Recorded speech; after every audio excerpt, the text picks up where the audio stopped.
another dexterity exercise for you today. 1, 2, 3, 4.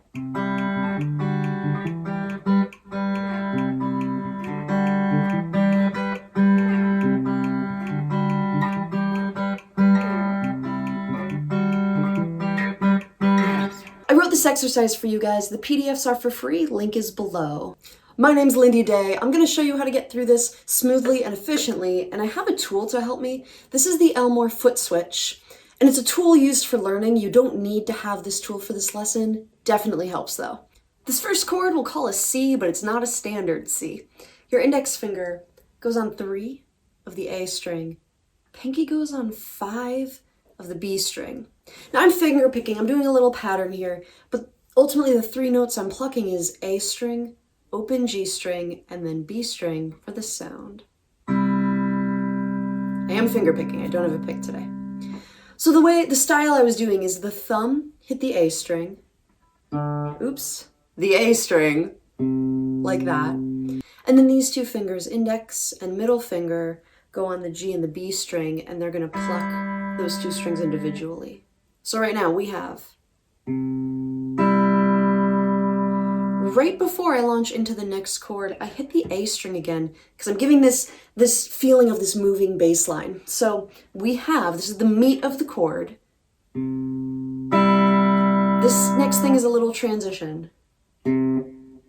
I just pop the A string again. Let's put the rhythm on this. 1, and 2, and. I'll do that again really slow. 1, and 2, and. Let's speed it up just a little bit. 1, and 2, and. The next chord is like a D suspended, but of course it's not traditional because I'm like that. Index finger goes on 5 of the A, pinky goes on 7 of the B. You're also going to play the open G.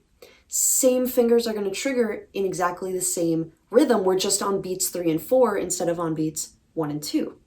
So let's just kind of sound this out together. We've got A string 5th fret, then open G and B string 7th fret. Oh yeah. So we're gonna go 3 and 4 and. I want to put those 2 chords together before we go on. Really slowly, here's how they sound. Going back to your C. 1 and 2 and 3 and 4 and. Yeah. So I've done something kind for you in the first 2 chords. You only have to use these 2 fingers. They just slide up 2 frets. This game right here is really about how accurately can you move both of these fingers at the same time. The third chord is a non-traditional E minor chord. Index finger, 7 of the A, open G string, check this out, pinky on 8 of the B. Yeah, we're throwing in a little something here.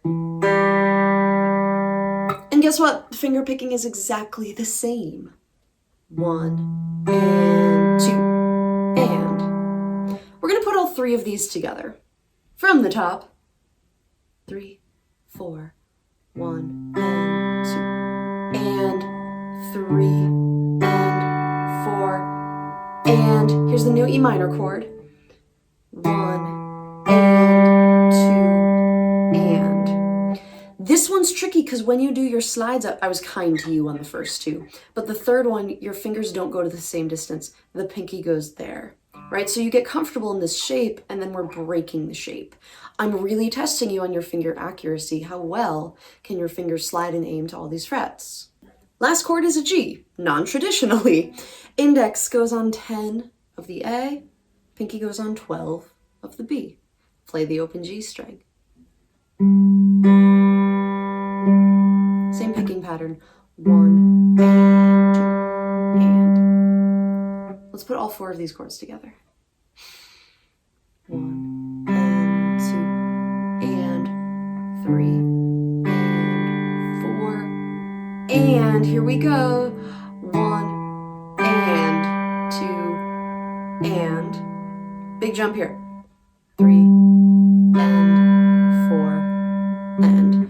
It's not the shapes themselves that are challenging, it's the space between the shapes. That's what I want you to focus on.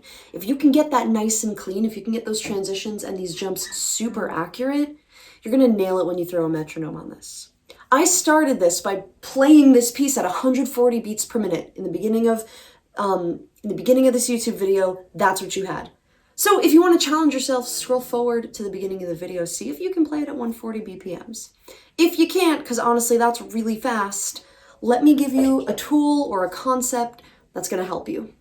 The Elmer pedal. This pedal can slow down a song, you can rewind a song, you can fast forward a song, you can speed up a song, all with the tap of your foot.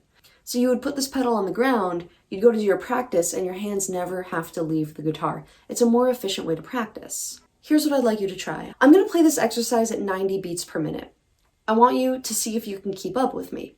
We're gathering information. If you feel like 90 is comfortable, then maybe that's your speed. You might feel like 90 is too slow for you, then you need to up it. You might feel like 90 is too fast for you.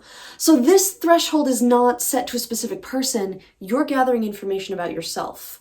What beats per minute do you need to start on? That's what we're going to discover. 1, 2, 3, 4.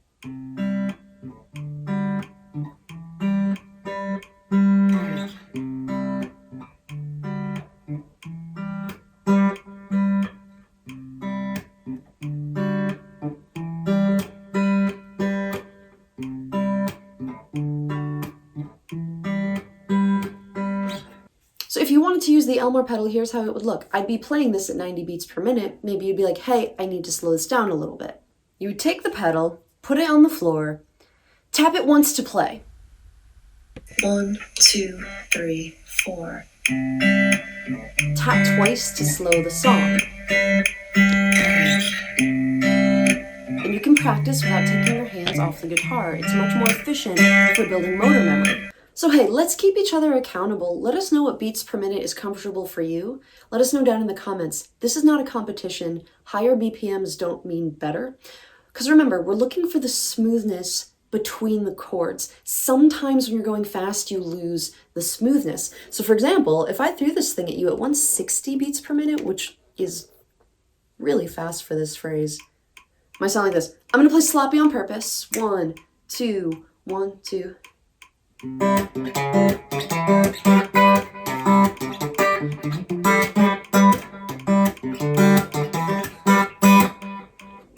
If you're playing at 160 beats per minute and it's sounding like that, you gotta slow it down.